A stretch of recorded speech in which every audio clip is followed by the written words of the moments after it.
So imagine like throwing out your topical sunscreen and, well, just swallowing a fern instead. Right, which sounds totally like science fiction. Yeah, completely.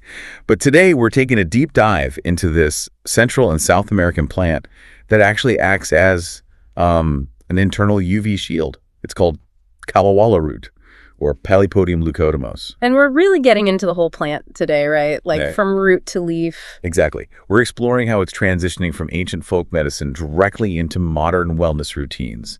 And just a quick disclaimer before we really get moving here. While this deep dive is highly educative and we're looking at some potent herbal alternative, always consult your doctor before starting any new supplements. Yeah, that's a really vital point to make, especially since this isn't just some surface level cosmetic thing. We're talking about an herb that triggers systemic changes inside the body. Okay, wait. This is what I really need you to translate for me, because I understand putting a physical barrier on my skin to block UV rays. But how mechanically does eating a leaf stop my skin from burning? Like, that just doesn't make sense to me. Well, it's all about managing the aftermath of sun exposure. According to research, taking Kalawalla orally doesn't mean it just sits on your skin deflecting light. Right. So it's doing something else inside. Yeah.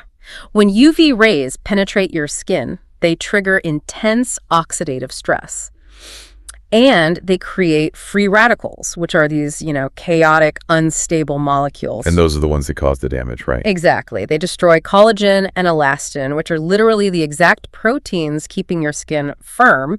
So taking Kalawalla floods your system with these really potent antioxidants that hunt down and neutralize those free radicals. I see. So traditional sunscreen is kind of like putting a heavy tarp over your house to stop a hailstorm. Yeah, that's a good way to picture it. But Kalawalla isn't stopping the hail from hitting. It's more like having this hyper-efficient construction crew inside the house, instantly repairing the roof the second a hailstone cracks it. I mean, that's a highly accurate way to look at the mechanism. It actively decreases the formation of sunburn cells. Oh, wow. Yeah, it literally stops the structural collapse, the wrinkling, and the DNA degradation from happening at the cellular level. So if it's acting as a cellular repair crew for sun damage, I mean, it stands to reason those anti-inflammatory powers aren't just hovering near the surface of the skin. Precisely.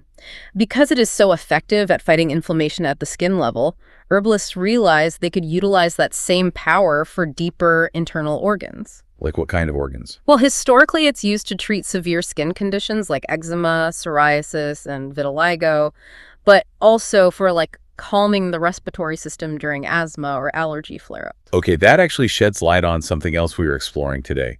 The Honduran herbalist Dr. Sebi was a massive proponent of Kalawalla. Yes, he definitely was. He called it a top electrical alkaline herb that was designed to purge disease-causing mucus from the body.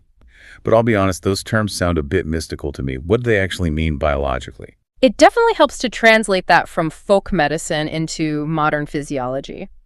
So when Dr. Sebi talked about alkaline, he was basically referring to neutralizing the body's pH. Like returning it to a state of homeostasis. Exactly that. And Okay. what he called mucus is essentially what we now understand as systemic inflammation. Oh, interesting. Yeah, according to research, he used Kalawalla alongside fasting and specific diets to drastically lower severe inflammation and just completely revitalize the immune system. But hold on. He connects this plant to fighting an incredibly wide range of conditions. Yeah. We're talking arthritis, fatigue, bladder problems, multiple sclerosis, and even Alzheimer's. Right, it's quite a long list. Yeah, and I have a really hard time buying that one single plant affects the brain and the joints simultaneously. Are we looking at a cure-all here? No, and it's a very fair skepticism to have. The key is really looking at the underlying mechanism. Okay, lay it on me. According to research, Kalawalla isn't a magic bullet that directly targets the brain plaque in Alzheimer's or the specific cartilage decay in arthritis. So what is it doing then? Instead, it provides the immune system with elite antioxidant tools to calm itself down. Many of those diverse diseases are driven, or at least heavily exacerbated, by a hyperactive, inflamed immune response. So by lowering that baseline systemic inflammation, the body is simply better equipped to manage and repair its own specific issues. Exactly. It's not doing the curing directly. It's giving the body its own power back to heal itself.